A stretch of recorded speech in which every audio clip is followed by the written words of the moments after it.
So welcome, Danvers. We're going to start the August 21st, 2023 school committee meeting. So if we could rise for the pledge. I pledge allegiance to the flag of the United States of America and to the republic for which it stands, one nation, under God, indivisible, with liberty and justice for all.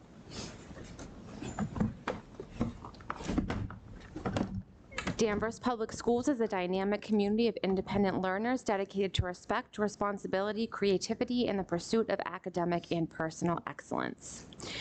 Tonight, we are being broadcasted on Danvers Community Access Television. And is anyone in the audience recording the proceedings?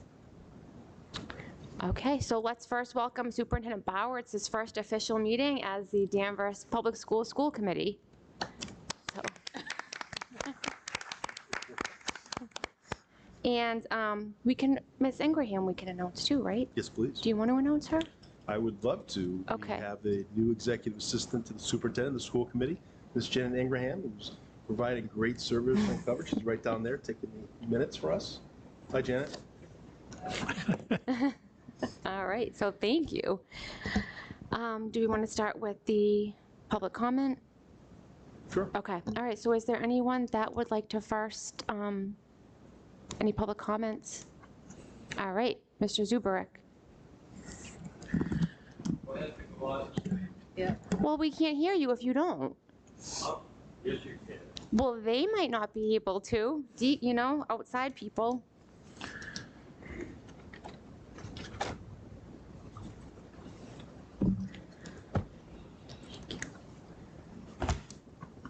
Thank you for letting me speak. I appreciate it. I have three issues that I'd like to bring up to the school committee. And one of the issues is in regards to the way we have the setup right now for the school committee and the administration being on top of the stage, and all the public is down in the bottom. And it seems to me that that is a very distracting approach, because I think we need to be on the same level. We can't be, super elevated on the school committee level and not the public level, because the whole community should be involved in these meetings, not just, the select few. So that's what one of my concerns is, that we should probably, and that's my suggestion, is to go back to the other room that we had all these school committee meetings for years and years. And we have held them, and they were very orderly, and they were very well attended, because you don't have much of an attendance in this room. The auditorium looks pretty empty. So that's my first comment. My second comment, I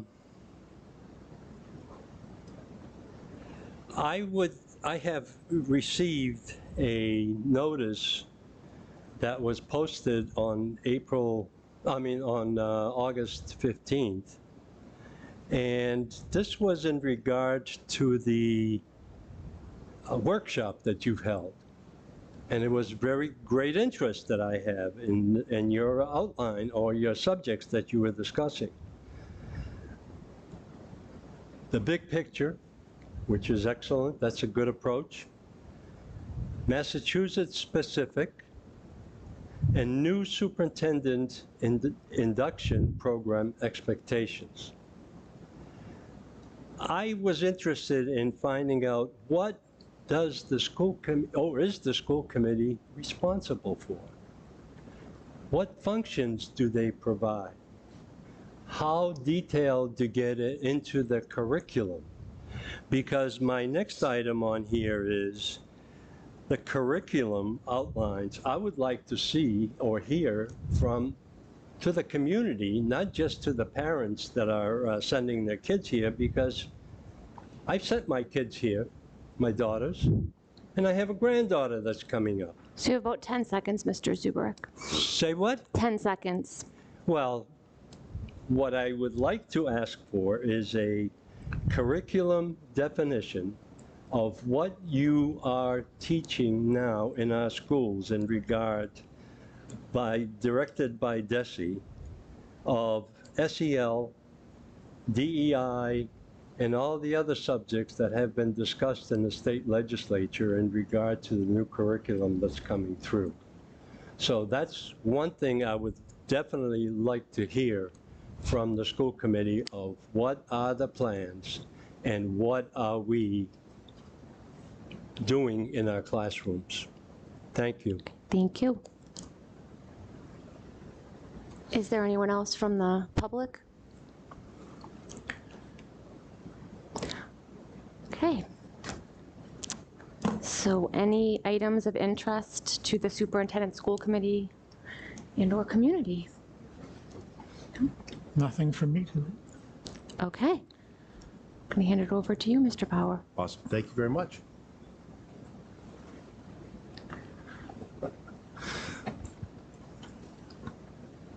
That would help. All right, so we'll begin with our superintendent updates. We have 4 items. The first, very pleased to introduce 2 of our new administrators. The first will be our Holton Richmond Middle School Assistant Principal, Mr. Tim McGraw, and I'd like Principal Holton Richmond, Adam Colantoni, to introduce Mr. McGraw. If both gentlemen please come up.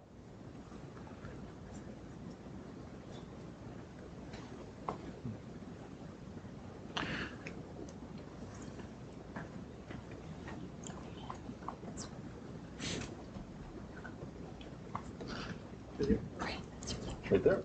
All right. Good evening. Really pleased, excited to welcome Tim McGraw as our new assistant principal at Holton Richmond.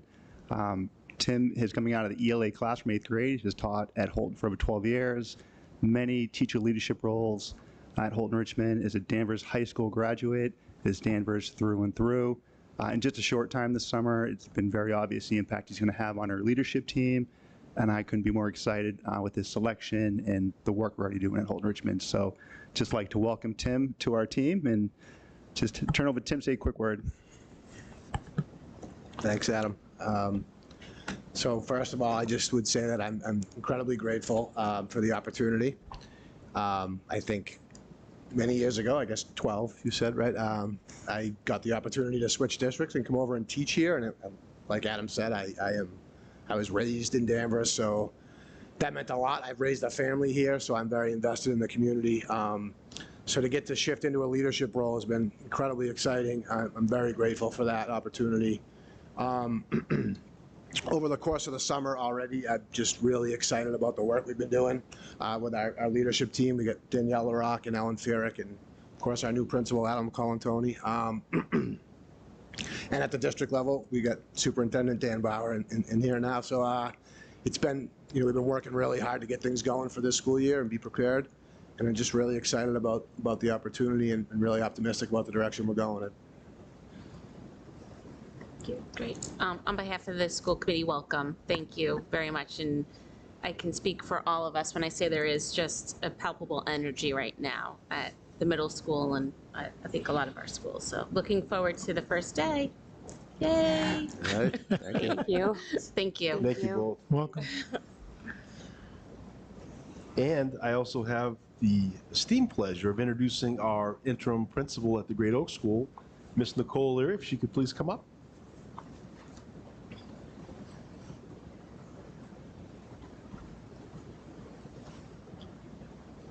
So as you know, Martha Jankaitis, a well-established principal at the Great Oak, moved on to a wonderful position and opportunity for her.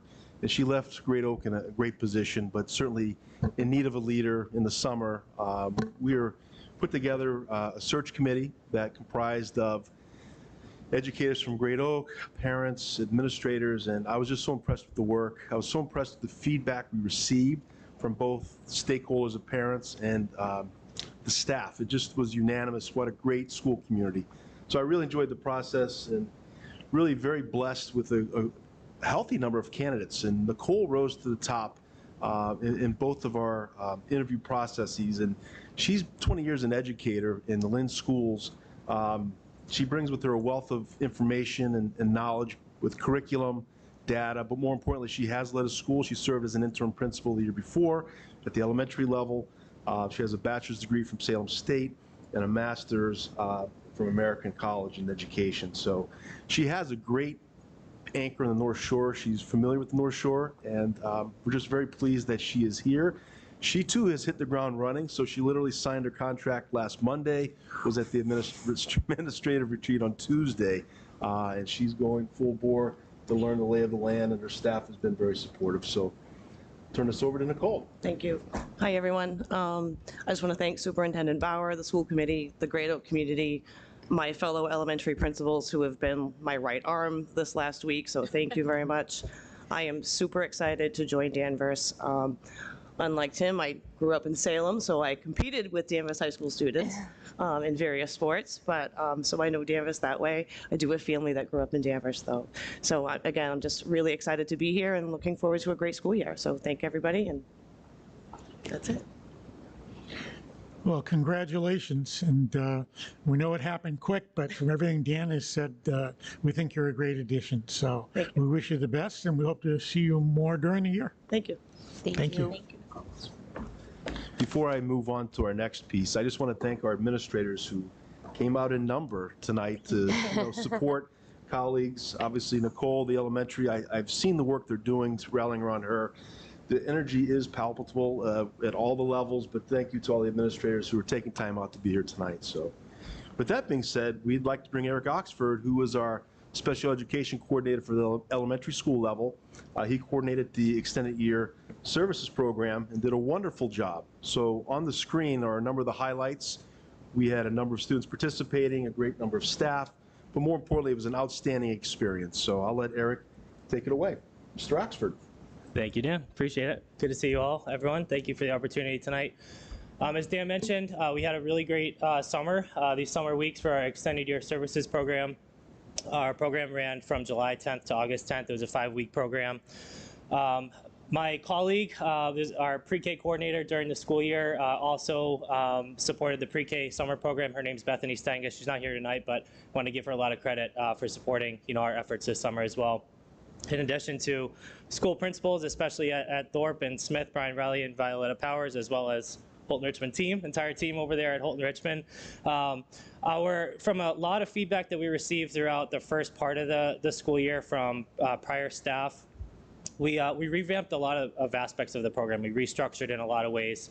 There was, kind of some main themes that, were, to be honest, a little bit concerning from staff with regard to making sure that our program was productive and meaningful for our students moving forward. So Bethany and I, in addition to Lynn O'Neill, our Director of Student Services, really took that into consideration, garnered, all that feedback and made some pretty significant changes in terms of our structure. One of the big shifts is that we tried to maintain our students for continuity in their home school, so to speak, throughout the course of the year. If it wasn't their home schools, it was at least in schools that were the appropriate age level. So we utilized Holton Richmond a lot more than we had historically for our middle and high school students. It just made a lot more sense than having high school students at Smith School, which would happen last year, right? Our pre-K program was at Thorpe in addition to one substantially separate program that is housed at Thorpe throughout the school year. Again, just to provide those students with continuity throughout that school year, that stability that they really thrive in. So we had about 125 students, a little bit more than that, participate in our EYS program. Just to frame and provide a little bit of context, as I'm sure you may be aware, our special education services, our programming throughout the summer really is grounded in making sure that our students are eligible only when there's a significant concern for a substantial regression of those skills in their IEPs. So it's not a kind of a kill and drill, old school summer school approach. It's really skill based, but we really tried to expand upon that as well. We provided opportunities for art and phys ed throughout the summer weeks. We combined our different classrooms to really provide some sense of inclusion and inclusive opportunities and integration throughout the summer and things of that nature. So as I mentioned, Thorpe, Smith, and the middle school were very busy for those 5 weeks. There were a lot of community-based experiences, especially at the middle and high school. Our fire and police departments got involved. We had some student groups go to the movies. One shout out to our middle school social skills group. They took it upon themselves to ask and advocate for a lemonade stand and sale, which they housed at the middle school campus. Raised about $30. The police and fire came down, had a really good day, used that money to have a pizza party for themselves. So again, it was fun for them, it was meaningful for them, but it also built in those social skills opportunities. So that's just one highlight of the summer. I just want to give a huge shout out to really the heart of our program, which, as I'm sure you can imagine, is the teachers. There were over, as you can see, over 80 staff that worked in our program this year. About 90% of those are current DPS employees, so that's really huge. I've worked in a few different districts. This is the only district I've seen with that many Danvers Public Schools employees wanting to come back, after 10 months of working with kids, to work for 5 more weeks, instead of wanting that break. So it was really, really nice to see, really rewarding. That number bumps up to about 95% of Danvers people if you include some of our recently graduated seniors, high school seniors, which again is a really cool thing. We have our senior internship program with, for students that came back to the elementary schools that they went to give back, and then that continued through the summer weeks. So I think through and through was extremely rewarding. Again, very successful. We asked for a lot of feedback, some formal feedback from our staff at the outset, or excuse me, at the end of our program, and unanimously they were really pleased with how our structure went. So really looking forward to continuing that structure and that success moving forward. So I think that's it in a nutshell. And unless there's any questions, I'll turn it back to Superintendent Bauer. Any questions from the committee? All right. Great. Thank you, Eric. Appreciate it. I know it's a lot of work, but it's very important, so thank you. Thank you. You're welcome. Thank you, Mr. Oxford. Thank you to your staff. It was an outstanding program. So next up, the opening of schools and facilities updates. So the work of our administrative team, there really seems to be not much of a summer. I know we do the best that we can, but the planning began a long time ago at the end of school. We actually will open up with a new employee orientation this Thursday, where our teachers, teachers' aides, and other employees will be here for the day. We have a great program. They'll provide lots of opportunity to learn about the great things we offer in our district, but then offer time at the end of the day for the teachers and the teacher aides to go back into their buildings, which we haven't done before, to really give them an opportunity for an orientation with the principal, and I think that'll really help them, and we're providing more training for our teacher aides. So it's really going to be a nice morning. Robin will be over to address and welcome from the school committee. The staff first day is the 30th, which is hard to believe it's almost here. We have 3 professional development days. The first day we'll open up with our district welcome, and Alice, you'll be here to welcome on behalf of the school committee. We'll open up here with all of our staff, and then we'll break up into our levels. We have food trucks for lunch, which will be a lot of fun, and then back into the buildings for PLC and more work prepping for the year. Day 2 will lend us to more professional development opportunities for the remainder of the day. At the end, again, more time for teacher time, which is important. On day 3, that will be building-based. We will have a district-wide civil rights, bullying, and harassment training that will take place district-wide, where they'll be in their buildings. It will be virtual, which will help.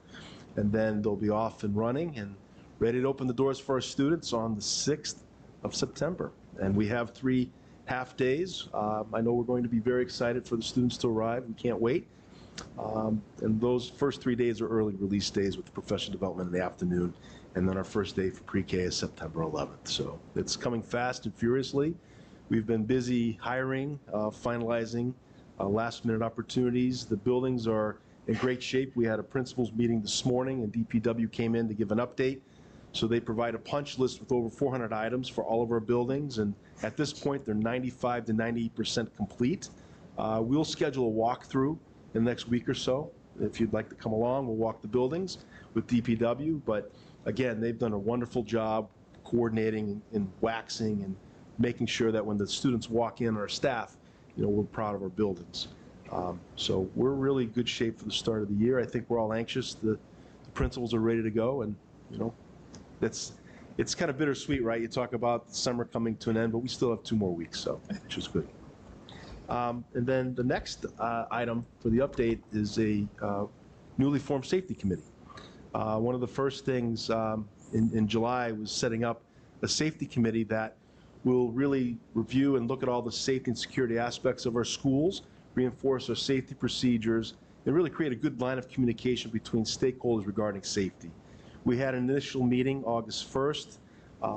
That will be our administrative team. We'll have school committee representation, DPW, technology, both fire and police chiefs, and they'll bring representatives, as well as the union will have 2 members that will join us.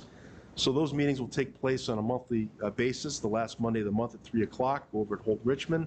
Our first official meeting will be next Monday, actually, so it's coming fast and furiously. But this will be a great opportunity for us to review, building-based, but overall big picture, again, with the piece that's so important that school safety is first and foremost of all of our goals. So really looking forward to that. We had an administrative retreat last week that one of the sessions was school safety, and we had members of our school safety committee there. Both chief level and 2 of his officers came over and did a presentation and reviewed, and it was really helpful. So that's it for the updates. All right, any questions? Okay. Just an ambitious start. I have to say, though, that chief of fire and the police, like, they really are on board and want to be involved, and also not just with safety, but help with, like, education as far as fire and in any way that they can help educate kids. Absolutely. And be more active in the schools, so, yeah. All right, so now we're in unfinished business, so I need a motion for a second reading. Assuming we have a recommendation from the superintendent. Yeah, Okay, first recommendation. So okay. superintendent recommends the approval of the proposed year 23-24 pre-K through grade 12 student parent handbooks for a second reading. So moved. Second. Okay, so is there discussion? I know last, I think it was in June, we did talk about some of the, changes, but are there any questions about any of the student handbooks? Questions? No question. No? Okay. Yeah.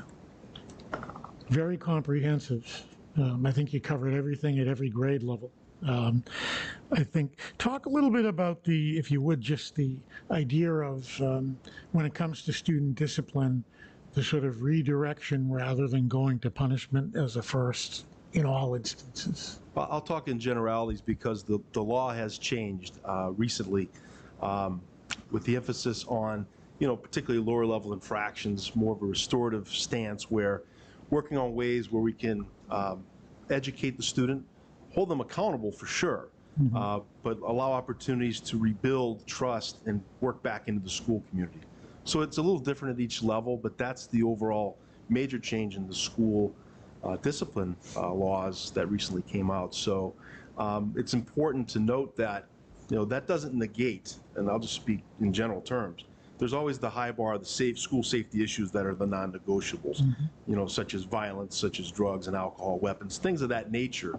Those are high level, and those move in a different level. I'm talking more of the mid-range, the lower level infractions, and there's a whole checklist that we have to follow. And just to let you know that we had a training session last Thursday with our new legal firm that works with student services, and Mr. Joyce came over, Attorney Joyce came over and spent 2 hours with our administrative team reviewing the discipline laws and as well as the checklist that are required for, if you do get a higher level, there's a hearing process. There's always been a hearing process and due process, but just making sure that we check the boxes appropriately. And that is a big piece, and that'll be ongoing training for us. Sure. I asked the question because that tends to be, as you know, one of the areas that parents get most interested in and sort of generates the most heat when things happen. So it's important for the parents to know that we are working within the parameters of the state law. Right. Absolutely. Thank you. Just a couple of questions that had been brought up about student discipline from community members. So I know there's consequences. So just to clarify, if you're in a classroom, I'm in the classroom, Alice breaks the rules. Alice has a consequence, but that doesn't mean that the entire class has to have the consequence, correct? Right, it would be Okay. on the individual student. Okay, okay. Any other questions? And can I just add Yeah. one more thing too? So these recommendations, you've already had them, and we met today. But just so you know, the firm that we have that's reviewing student discipline is also taking another review of our handbooks. Oh, good. All right, so these are as is if approved, and we're good to go to start the year. But I will come back, with any updates as the attorneys review the handbooks, just to ensure, the updates in school laws and such that are required. So if there's any recommendations, that maybe next month, but I'll keep you posted. But we're in good shape. The attorney said things look good structurally, and so I just want you to know that is on the horizon. I think that's important. We had the attorney review not only the handbooks, but our employee handbook, as well as the athletic handbook too, because that's the backbone as it connects to school community policy. So, Great. Thank you. Okay, so if there are no other questions, okay, so all those in favor to approve the proposed 2023-2024 pre-K through 12 student parent handbook, please say aye. Aye. All opposed? None, so 5-0. All right, I don't know if Mr. Landers is in the audience. I don't see him. All right, so we can wait and we can move on, and if he comes. I think the meeting starts at 7. He might, I thought I told him, but maybe I might not have. So, well, we can always circle back to Essex Tech. Okay. All right, so the new business. All right, so you have your next recommendation. the next recommendation is to recommend the approval of your 23-24 list of accounts and maximum balances. Okay, so I need, So moved. Second? okay, is there discussion? No, all looks good. It looks good. Okay. All right, so all those in favor of approving the 2023-2024 list of accounts and maximum balances, please say aye. Aye. All opposed? So none, so 5-0. And now we get to go to the superintendent entry plan, which I know you had touched upon this in your in your final interview, but I know you want to know. You've been on your way. You've started. So you've had some of your meetings. Well, thank you very much. The entry plan, this will be one of my goals for the year. And really, it's designed, it's three-prong approach. Really, this is to take an opportunity to learn from stakeholders, the great things that are happening in our school community and those areas that need attention and everything in between. So really, it's all about the smooth transition as I take the role of superintendent, but just ensure that multiple stakeholders are heard. That's important. And also really to develop that clear working relationship with the community. But more importantly, to really just ensure that the alignment of our resources are putting us moving in a positive direction. So as I said, it's in 3 phases. The first phase will begin, tonight's really the official launching of the entry plan. Although I had some meet and greets, that was more informal, just to get to know the community. We'll start more in earnest from now through November, where we'll have conversations with various stakeholders, parents, staff, town and state leaders, the community, and everything in between. Some of them may be focus group type settings. Some of them may be individualized. I'll meet with each school committee member as well, hopefully soon, set that up. But really that conversation will drive around those basic essential questions in terms of, the great things that are happening, the traditions we want to hold, but areas that need improvement or need to be addressed. And I'll take that information and study that through. They'll move us to phase 2. But the document analysis will take place as well, which is really our looking at academic data, which everything from our scores to curriculum guides to operations of financial documents or budget and operations, and really take all this into play. The goal is to come back to you in phase 2, which is doing an analysis of all this data and provide feedback. What does this data show? What are the trends? So that'll come out in between December and January. I'll present that to you. And then phase 3 is the next part, which then will lead to developing goals and moving in. The good news in a lot of ways is that this is my entry plan and my way to connect the community, but really to step back and again, be the conduit for improvement and continuation of the great things that are happening, because there are many, many great things that are happening.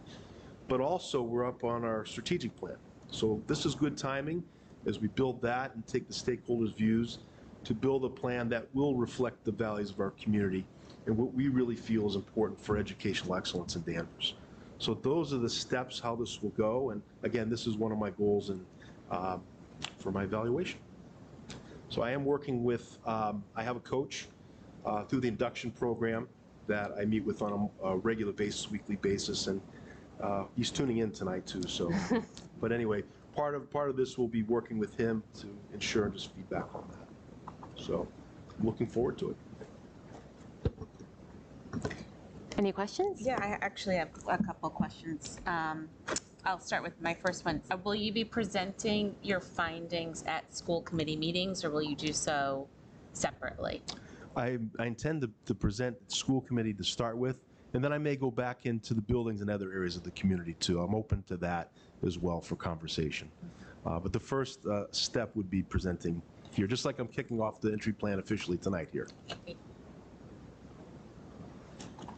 Anyone else?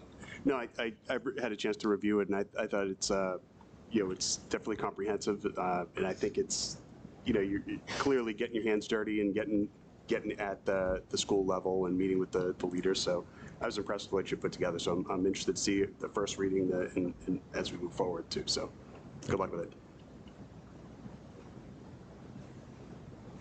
All right. The detail is remarkable. That's just sort of an outline, but what you have, what we see in our packet is some very specific scheduling. And I looked at it, and my first thought was, how is he going to do all this? But I trust that you figured out what you think you can do and do well. And so, go for it. Keep us posted. I think you've really got every stakeholder in the world that we could possibly have on here. So looking through it, I don't think you missed anything. And that's the key. I think you'll get some great information. Thanks. Thank you. Yeah, no, I'm excited to for you to start. Obviously, you're here. I'm excited to see what you find through your different phases and hear back. And we all are here to support you in whatever way we can. So thank you. I'm excited. Yeah. I think I just saw Mr. Landers walk in. I don't know if I told you it started at 6:30, but you're fine. So you can come up. Sorry to put you right on the spot. You could come right up there.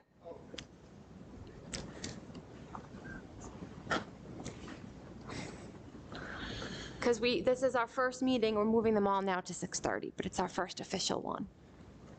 That's an excellent time to start. Thanks. This is the second time that I've had the opportunity to come in and sort of give you a brief update in regards to the vocational agricultural school. And my role as our town representative on the school committee. First, I want to welcome the new superintendent as well. I really look forward to the opportunity. I think he's going to do a great job in the town. I guess to start with is sort of what I guess we would describe as good and bad news in regards to the enrollment in our assessment. The good news, I guess, would be that our enrollment numbers are relatively steady year over year. When we talk about our assessment, it's important to understand that the assessment is based on two things. It's based on our enrollment number, basically times a cost per student number. That cost per student number is not directly related or not directly assigned some component to the budget, but obviously it's associated with the budget up there. And so the number being steady, I'm sure there will be an increase in our assessment next year because I know the budget number will go up. But we should not see the type of substantial increase that we've seen over the past 5 or 6 years as a result of that. Just to give you an idea, last year, our enrollment number was 242. This year, it looks to be 239. So there are fewer kids coming into the class of 2027 than left in the 2023 class. Danvers had 173 applications. So of those 173 applications, 55 ended up taking spots. That 173 admissions were, 173 applications was out of a total application number for the school of 1,685. So Danvers alone makes up a little over 10% of the total applicants to the school. I think if you were to take Danvers and Peabody together, you'd be an increase of better than 25% of the applications come from those two communities. And the number of communities that send, because that also includes the agricultural end of it, the number of communities that do have applicants is, I think, 45 or 50. So, you know, we still make up a really substantial number of the applicants on a year-to-year basis. The application process, there is no indication I can tell you that the application process will change next year. So in regards to Danvers students and what the Danvers students are doing in terms of the programming, the Danvers students fall in very much in line, not shockingly, with the three most popular programs. The electric program is the most popular program in terms of kids deciding what they want to try to get into. Vet science is number 2, and dental assistant is number 3. So, you know, of those 240 kids that we have from Danvers, I think it would be fair to say that probably 25 to 35 of those kids go into programs at their freshman year that would lead to the likelihood, I guess we would describe as traditional vocational programs that would lead to the likelihood of being able to get vocational technical jobs directly out of high school. Certainly the majority of kids from Danvers continue to go into programs and to continue to go to college after their 4 years at the Voc Tech school. In terms of expansion, I will tell you that the school did apply with the SBA for what I guess we would describe as a traditional expansion, a large-scale traditional expansion on that site.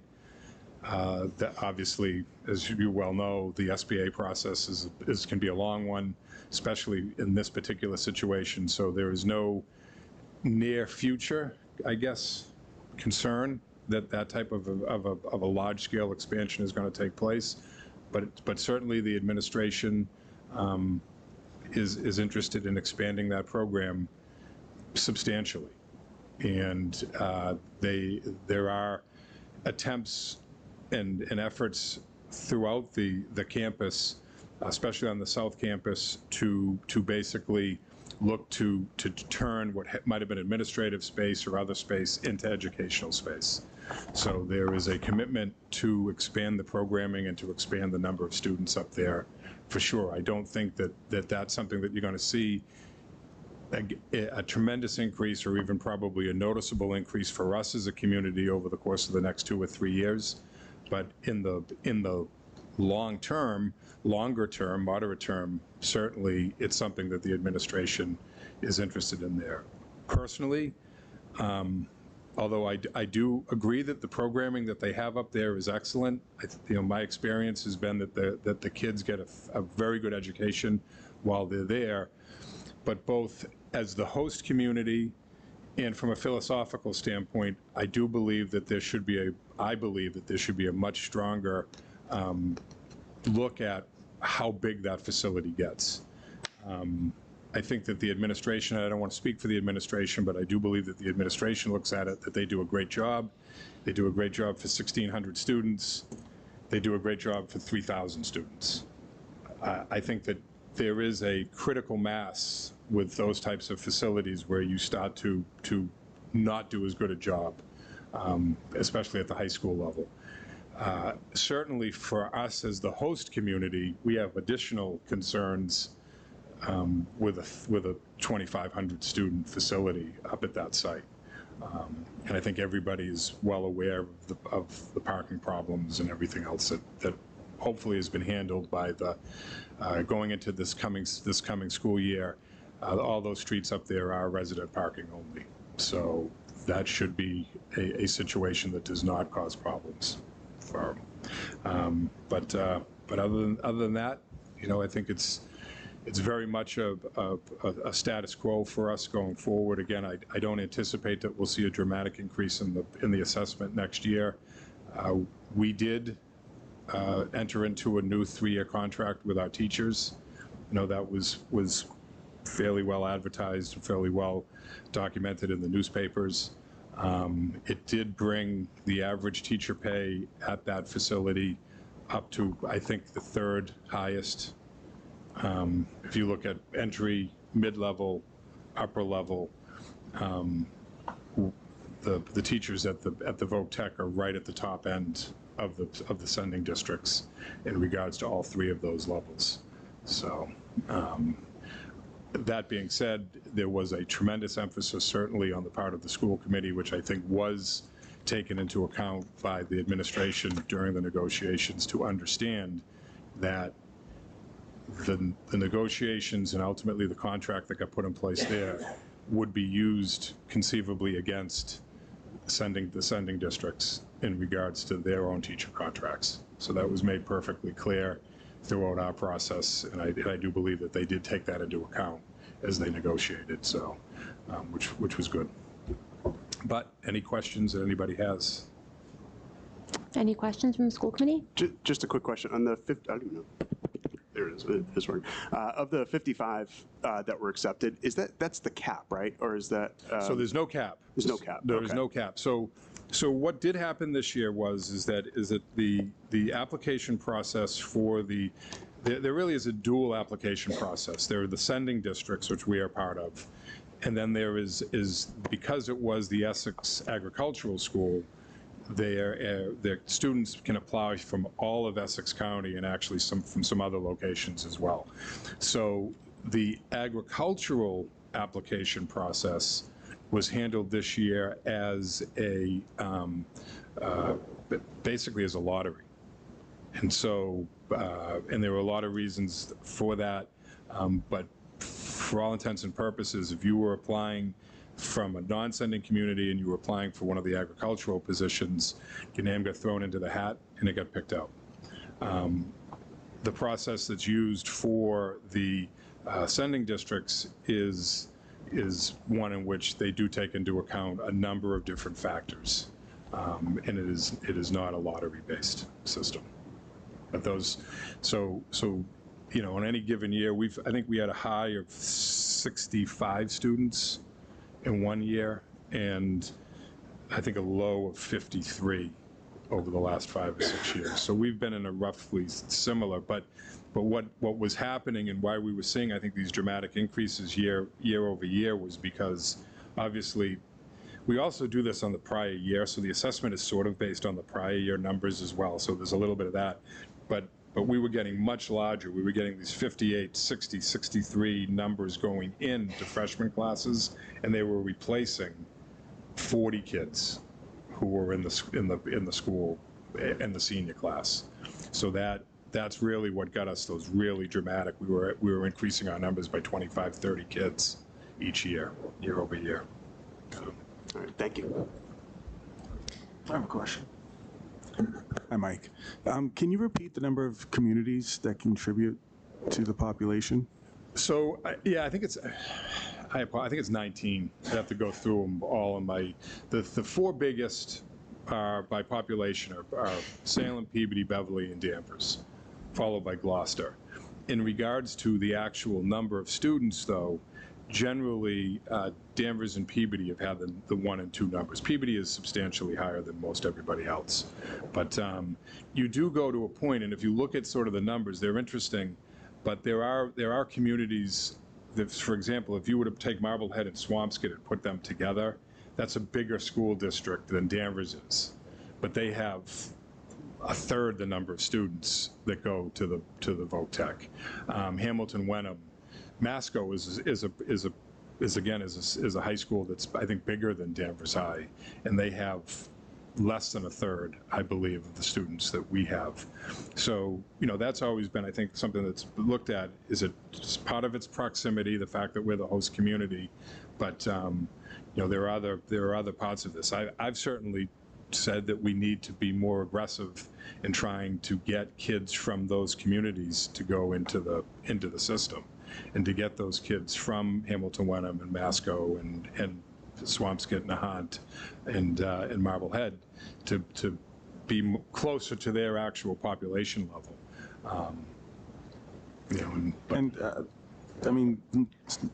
A quick follow-up. Of the 1,685 applications, only 173 were from Danvers. Is the goal of the expansion to bring in more of those students? Yeah, so they're at this point right now, I think the total number of students is about 400 a class. So we're at about 1,600 students. So you're talking about a quarter of the students who apply and show an interest in going into the school being able to go to that school. I don't have the numbers. For example, when I say that we have 55 kids coming in, we had 173 that applied. Generally, what I've been told is that if you were accepted, typically those kids go. But I couldn't give you, for example, did we have a situation where of those 173 kids, 70 got accepted, whether on the wait list or through regular acceptance, and we ended up with 55? My understanding is that we had about 58 or 59 kids get accepted, and that the 55 number got us to where we were with the numbers. I think the thought process is that if you've got, on a yearly basis, you're seeing 100, 150, 200 kids every year more applying to the school, and there's that much sort of pent-up desire to go there, so to speak, that they need to expand the program to meet that need. Thank you. Do you have information on their classroom sizes? So it depends. It's a very different program than what we offer here. I think that's the first thing that people really have to understand. And when we talk about, for example, an electrician's program, or a sort of an upper level electrician's class, I think you're talking about 5 or 6 kids in those programs. When you are talking about freshman English, those numbers get much closer to 30 and 35 kids. And that was a sticking point with the negotiations as well, was those numbers. And it was really those numbers at that, in those sort of those core educational. But kids definitely, there's no doubt that if you look at, 2 kids, 2 twins, one goes to Danvers High School and one goes to the VOTEC, what they're going to take in terms of courses are going to be very different. And the Danvers High kid who is in whether it's a honors with some, especially if you're in, say, an honors with some AP part of it, you're going to spend an awful lot more time in what we would look at as traditional educational models: teacher, classroom, lecture, take notes. So was the core education classroom sizes included in the contracts? Like, did the teachers pass it? What was their cap? Do you remember? I think it was. See, the thing was it was over a number of classes. So I don't believe there was a specific, but each teacher was, I believe, 150 seems to be the number. But there's also a component there where you don't always go to English every day. Right. So it's a very different model in regards to what those kids are taking. Okay. So Thank you. The classrooms can be larger, but yeah, absolutely. it's not the same. It's not E period with Mr. Haggerty for English, which only Crane gets that joke. But This is more of a comment, I guess, than a question. We have the financial piece and the impact on the budget that we've been talking about for several years now.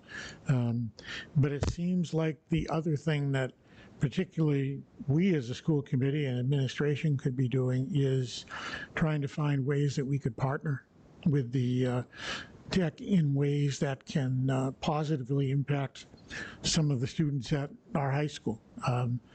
It's an asset to the town. We're certainly paying into it, and maybe we can find ways to partnership to give more Danvers students an opportunity. I think as Dan will tell you, Marblehead has very few kids who go there, quote unquote, full time as a comparison, but they do have some partnership programs in which they have kids who get involved on a part-time basis for certain core sort of technical type of things. That is a campus that gets used a lot, and there's a lot of adult stuff. There's a lot of they're really working within certain communities to try to develop some re-educational opportunities for people in terms of finding new career paths for adults. So it is, again, I deal predominantly, obviously, we deal predominantly with that traditional kid component, 7 to 3. But that's a program up there that's going pretty much 15, 16 hours a day. And that, when I talk about expansion, I think, yes, part of that expansion is in the more traditional school-based, classroom-based, student-based. But another big part of that expansion, which is great, is to try to expand programs like you're talking about that communities can partner with to get, whether it's kids or adults, into some good training opportunities. Thank you, Mike. Just one quick question, Mike. So were we looking at our safety updates? Obviously, it sparked some concern with St. John's and Smith. I didn't know if Essex Tech had a plan with updating any policies or working with the police or fire. So the VOCTEC does pay for a Danvers police officer to be there as a resource officer. So there is a full-time resource officer who is there. Mike Chase is there on a full-time basis. During the summer, I think he works with some other stuff. They've got some other stuff for him, but when he's up there, he's there with it. Absolutely. One of the things I've tried to do in my role is to, as Eric said, to try to find ways to be able to be more cooperative with Town Hall when it comes to both Aaron Henry's office in terms of dealing with traffic issues. We had a lot of stuff with that, but not just the parking, but also traffic. We work with them to get some signage and some new lights on locations up there. We're trying to help them with their own parking. We have computer programs within the Town Hall that can help them with their parking lot and the use of a more effective use of their parking lots. We look to partner with them on that.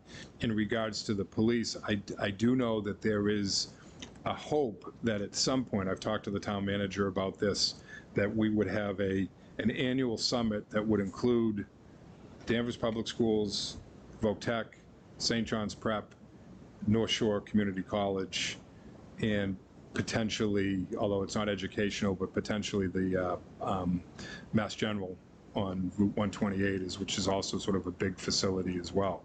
And to bring all of those groups together to just make sure that everybody's on the same page. But I will tell you that, yes, they have a very intricate plan, try to have close contact with the Danvers Police in regards to that through Mike and through others, and that the chief has a pretty good working relationship with Heidi and the staff up there as well. Thank you. I think the summit is an excellent idea, and I think the community would really appreciate that too. Because we have so many schools, different schools in the town.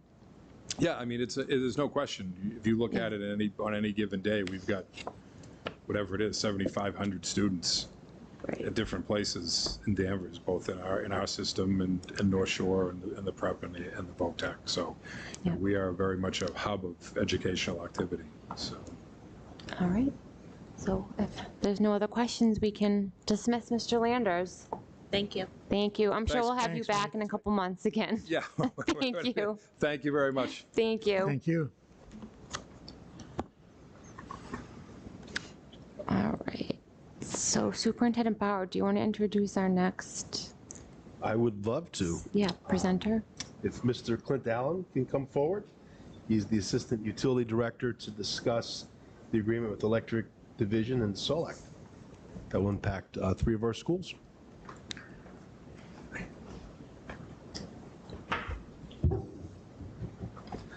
Good evening. My name is Clint Allen. I'm the Assistant Director for the Electric Division here in town. Tonight, I just want to run over a proposed plan that we have to install some solar panels on 3 of the school roofs. First, I'd just like to thank Superintendent Bauer for organizing this and getting me on the agenda tonight. And also, I'd like to thank the committee just for taking the time to hear me out on this and hopefully supporting the initiative. So I believe everybody's had a chance to read a memo that kind of provides a primer for the overall project, but just as a quick overview, this is an initiative the Electric Division has been pursuing for a number of years. We had a study performed that basically, 4 or 5 years ago, we are really not utilizing a lot of the roof space on any of the public buildings for photovoltaic panels or any kind of renewable electricity generation. So we had an assessment done. Basically, the 3 top contenders for all the town buildings were the high school, before it was even built, Smith School, and the Highland School. They were chosen because not only of the actual age of the roofs themselves, but the location and the way that we can kind of get the electricity back into our electric grid. So 3 years ago, we took a look at how we could, put these, as the industry pros say, put the glass on the roofs. And it was either, an own and operate kind of business model wherein we would purchase the panels as the Electric Division, own and operate them, or we go out to bid and enter into a long range, 20, 25-year power purchase agreement with a third-party vendor. We did the assessment for what it would cost at the time for us to buy the panels and install them. It wasn't, the economics did not make sense. So we began preparing a bid document to advertise, and we were speaking with Beverly, actually. They were going through a similar kind of project, and they warned us that what they were seeing back for the numbers where it was not, it was not competitive with other power contracts that, as our own municipal light plant, we have 100% control of where we buy our electricity from, and the numbers that we were anticipating coming back on the bids were not going to be competitive with our overall portfolio. So Beverly actually tipped us off to working with a group called Power Options. It's through the state contract list. They're one of the only provider on the state bid list, and they got us into contact with a company called Select Energy. So we began working with Select a couple of years ago. They've completed dozens and dozens of projects like this across the whole Commonwealth. This Danvers being the first time they've worked with a municipal light plant, but they worked with a number of other communities on very successful projects.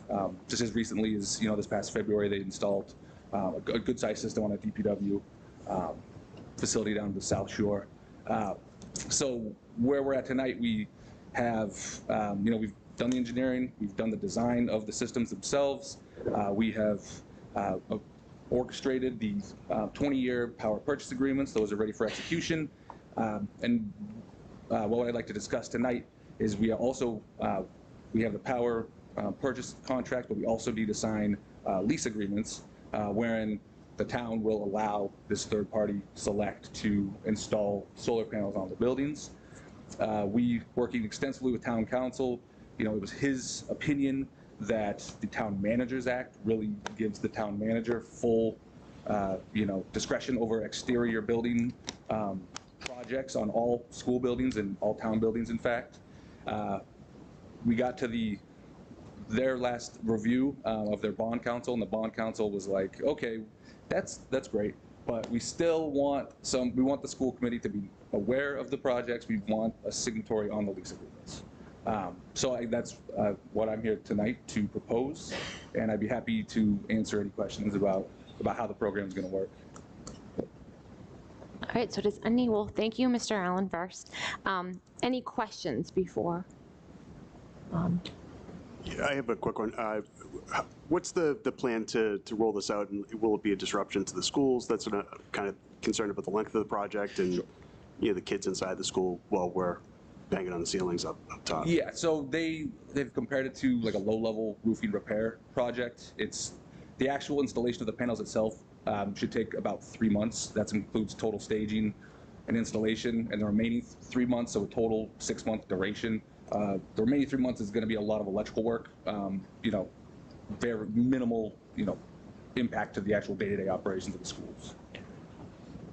As far as timeline goes, upon execution of the lease agreements, we have a couple other things we need to do legal-wise, but we were hoping to get rolling as soon as like October. Thank you. My only question is around any liability, like maintenance. Is that all part of the contract? And, Yeah, like leaks and stuff.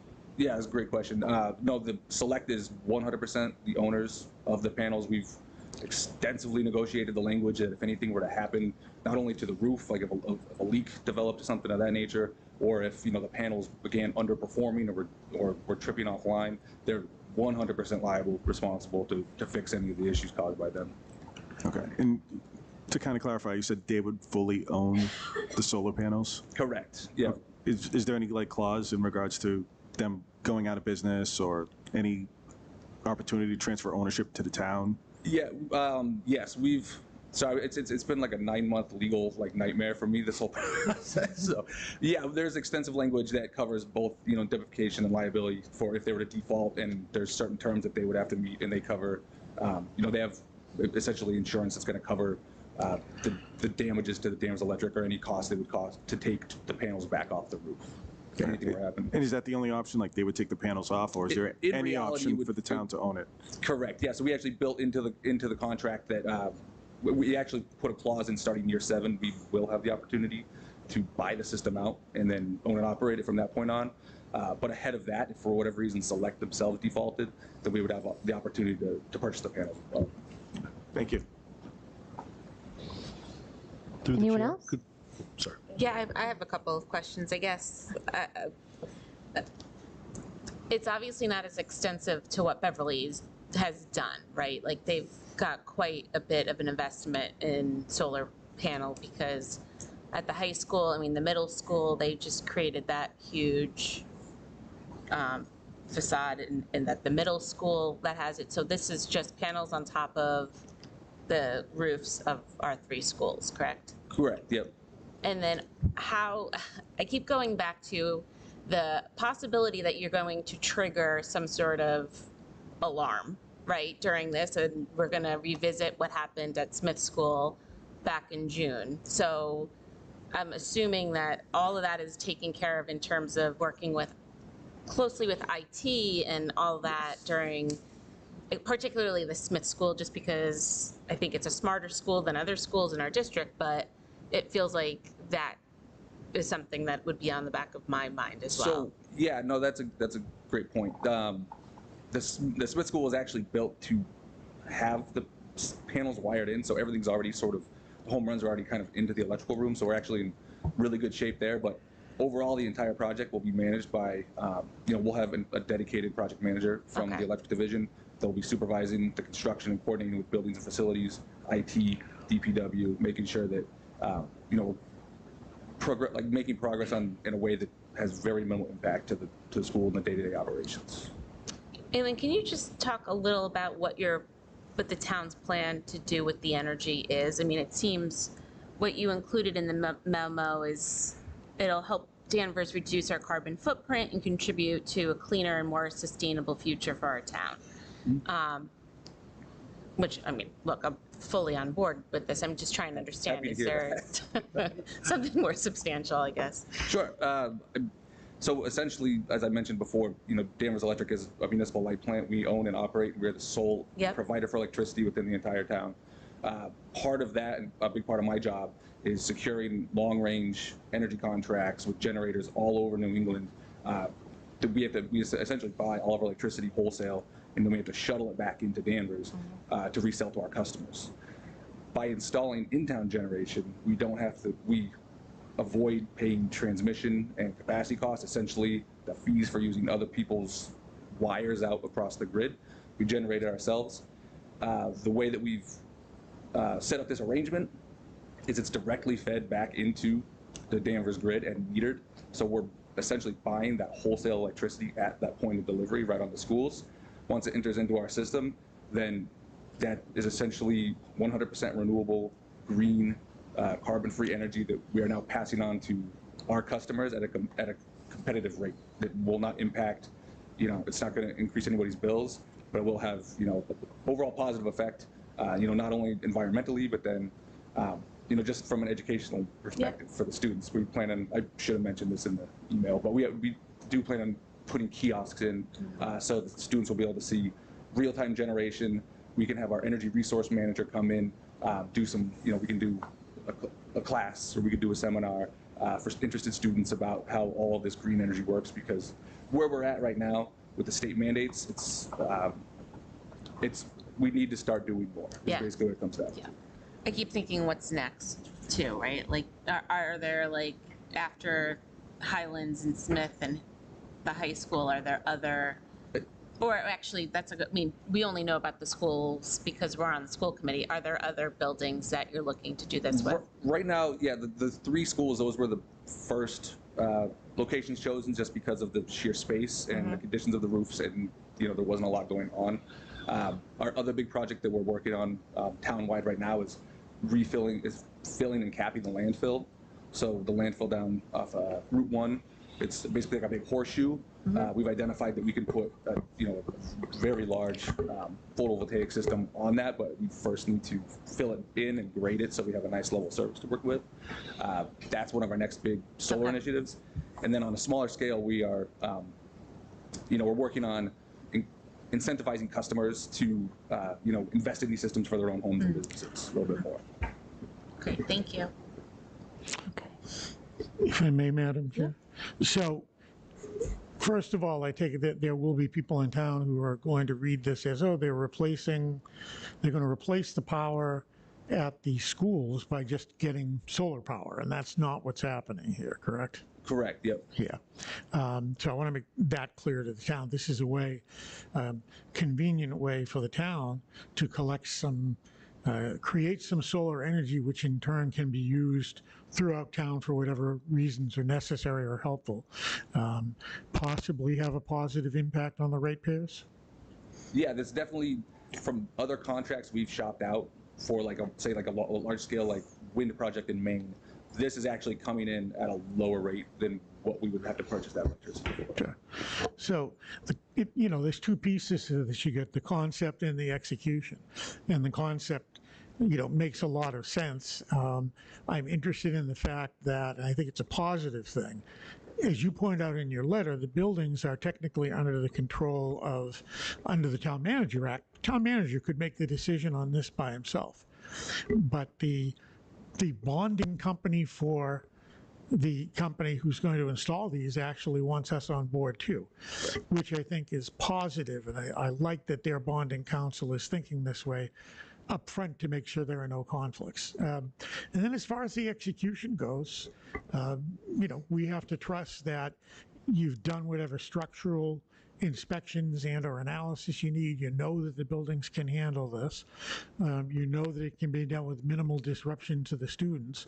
You're thinking of all of these things, and we're going to trust that going forward it's going to be done well and properly and efficiently, and if not, you'll come back and we'll yell at you. I mean, we're going to trust you on the execution piece. But I think this is a great plan. And I love it that you're going to plan to have student kiosks. I think that is awesome because they're going to be curious, and why not educate them, right? And then you can have also, like I said, having some workers for the electric division come in, and that's more community, building and awareness. So thank you. So we don't technically have to vote. We just say, yes, thank you, and we're good for the lease, Well, I guess.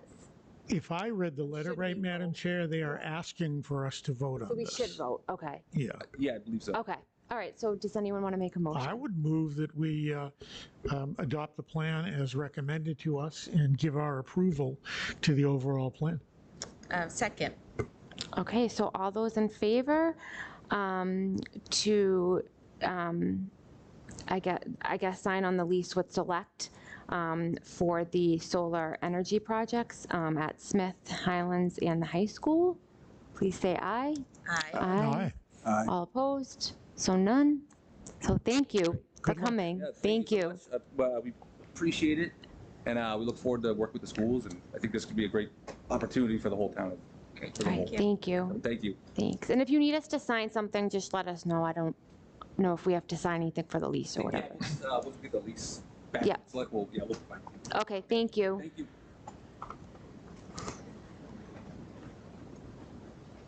All right. All right. Right. Yes, On to our next piece. yes. So superintendent recommends the approval of the amendment to policies AC, GBQ, GBK, JII, and KE for first reading. So I need a motion. Motion to approve. Yep, motion to approve. Okay, do we I'm have going to read it. The approval of the amendment did of we have a second? policies. Did you get a second, Madam Chair? No, we need a second, Bert. A second. Okay. Oh, are you giving the second? I'll Oh, I'm second. sorry. Okay. No, that's okay. Okay. So we're gonna, Mr. Bauer's gonna first discuss before we have the discussion with the questions. Exactly. Okay. All right. Right. Thank you. So this all came about, as I mentioned, doing a review with the legal firm that's representing our student needs population, and not all McAvoy and Joyce. So we've worked closely with reviewing the handbooks and such, and just looking also at our policy of civil rights in Title IX. And the realization is that it's important that we make the policy as read. I provided AC for you, making that a policy that is one that basically takes the grievance piece out and adds it separately to the part where it could be broken down, and make the actual policy one that is adjustable over time, and really make sure that it's consistent with our commitment to preventing and responding in a prompt manner to any discrimination, harassment, effectively, comprehensively, in a thorough manner. That's the key with this. So really, it's looking to delegate the procedures to the superintendent, but it's also really intended to set procedures that align fully with our school committee policy and our commitment to non-discrimination. And the structural setup, I think, is really critical here, allowing us to adapt more readily to changes in laws and regulations. In fact, there's another civil rights change coming down the road in the next year, according to Attorney Joyce. So, right, to allow us to be able to be mobile as we have changes in the policy itself. So really the goals is to create it so the policy is I've shared with you, and then create two separate sets of grievance procedures to really make this effective, and so that we have the opportunity to respond in a timely manner to either civil rights complaint or a Title IX complaint. So it is comprehensive, and I wanted this to be a first reading to get the information out. I think it'd be advisable for us to come back in our policy subcommittee with more detail. I did ask Attorney Joyce if he could join us for that. He would be more than happy to talk in more detail and answer specific questions. But I think that the piece that is important is that it's basically streamlining the policy to make it more effective to deal, if faced with any civil rights issues or anything of Title IX, and having a grievance procedure for both that matches according to the law and the new statutes. I think that's important. So that will provide and allow us to look at our current policies. There's a lot of redundancy, and I think the second page provides a great overview of what Attorney Joyce was asking to make upgrades to this policy. There's certain policies that are just redundant, and really revisions of GBK, JII, and KE, so that there's a clear line for the specific complaints if they do come our way. So I'm looking at it as a way to protect the district as well, and provide an effective way of dealing with any issues that may arise. Okay, Madam so Chair? any questions, comments? Yeah, I have, which is, at this point, I'm not sure. So this comes before us for a first reading tonight, but there's no policies other than that very first one that's attached. That's right. So So I would, my thought, just mine, it should go to the policy committee first. And then you come back with a recommendation for a first reading with the actual policies attached. Okay. And then, so I would think we'd want to do that before, maybe do a first reading next month, if that makes sense. Does that can do work that. for you? I don't want to interfere with. no, that's perfectly fine. I mean, the policies we have in place, they're accurate, but this would provide more streamlined approach. Sure. So Yep. we can do that without any issue with that. Yeah, and then you could, for the subcommittee, have Attorney Joyce there. Yep. So then the subcommittee can come back with Yeah. more information. Okay. So if everyone's agreeable, Alice, would you withdraw your motion? I withdraw my motion. All right. So Yeah. All right, so the motion is Excited. withdrawn. I'm We're gonna, sorry. no, thank you. So we'll do the first reading at the September 11th. Or if it needs to be at the end of September. Yep. Depending on when the subcommittee, okay. Just before I forget, when thinking about this, I think it's important to think about any of the changes, how they're gonna just be communicated to staff. I know that they all get the handbooks and the employee books, but it's always inundated with a bunch of stuff. So just what is the process going to look like for them in the future? All right. Okay. We are moving along tonight. Okay. So we have the consent agenda. So do we have a motion for the consent? So I would move, Madam Chair, that we approve the consent agenda, including homeschool requests, fundraising requests, and the personnel memo as presented. Second. Okay, is there a discussion? Okay, so one thing I just think that I thought of as I was looking at the fundraiser request, so we know there was discussion about the wellness policy and maybe changing some fundraising with food. We are working with that with the policy committee, so we are not, there has been no change. I know that there's like slush on here, there's ice cream for some of the fundraising. As of today, just to be clear to the PAC, there are no changes. There may be in the future, and if and when that happens, obviously, we will allow them to amend any fundraising opportunities. Yes. Okay, all right, because I know the PAC has asked, and as of today, you can have your slush, your ice cream, and any food thing. Right. Okay, just want to make sure. Okay, so all those in favor to approve the consent agenda, please say aye. Aye. All opposed? So none. Okay. Ready? You're right, yeah. The secretary moves to approve and not release the minutes from the June 12th executive session, approve and release the minutes from the June 12th regular meeting, and approve and release the June 23rd special meeting. Second. Okay, so all those approved, please say aye. Aye. Aye. All opposed? So none. Okay. So do we have any communications from NEC? No, right? Okay. Legislation, no, right? Because we had them come in June, the Senate, right? Legislation. Yeah, we have nothing new. Well, yeah, actually. Or the food, the free lunch. I'm sorry. Free lunch officially got approved. I know that. Yes. Yes, because we Yes. were unsure about that Yep. in June. Okay. But I received quite an update from Representative Kearns to the point that I'm going to share that with the superintendent and have him circulate it, if you would. Okay. Just bear with me one sec.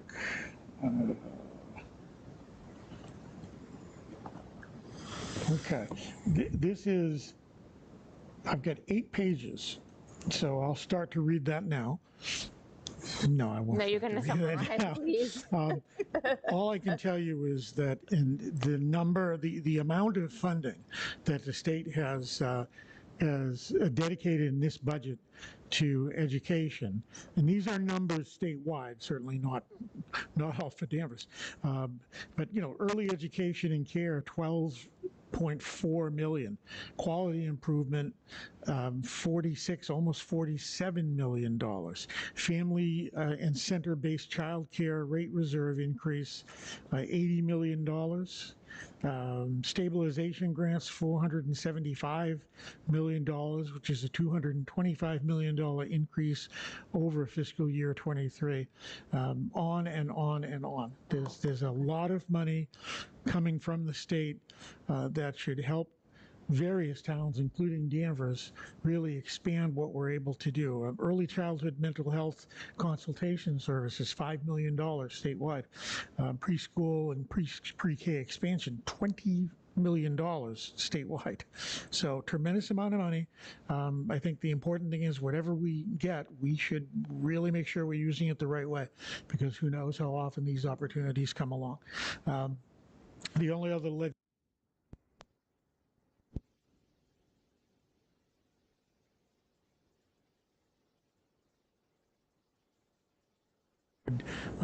remove MCAS as a graduation requirement and return essentially graduation requirements being set by local communities. My understanding is that the MTA is at least at the outset supportive of that.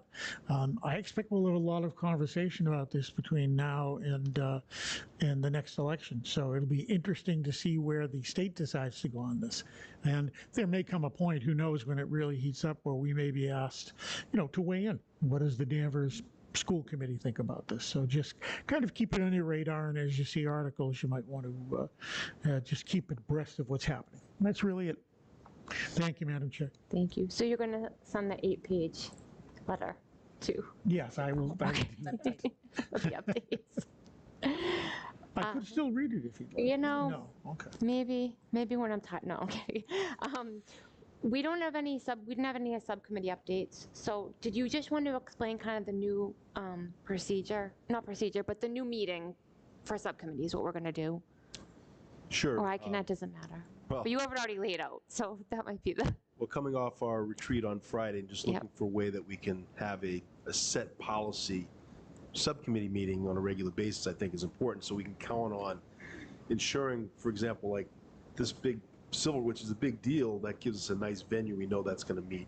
The idea is to have it the fourth Monday of the month at 5:30, and have it rotate, so policy would be September, come back with curriculum assessment and equity in October, for a total of 4 meetings of each subcommittee for the year. So we know it's at a regular basis, so I can work with our administrative team. So if there's data and different things that would be helpful to bring in, we have an opportunity to vet that through. So for example, when we're talking MCAS and student achievement, that gives us a great time. We know that target.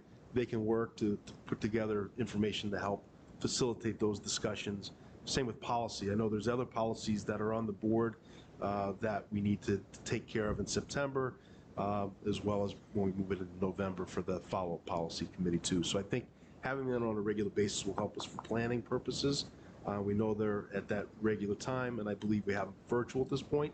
So that way, it helps for accessibility for anybody participating to be involved.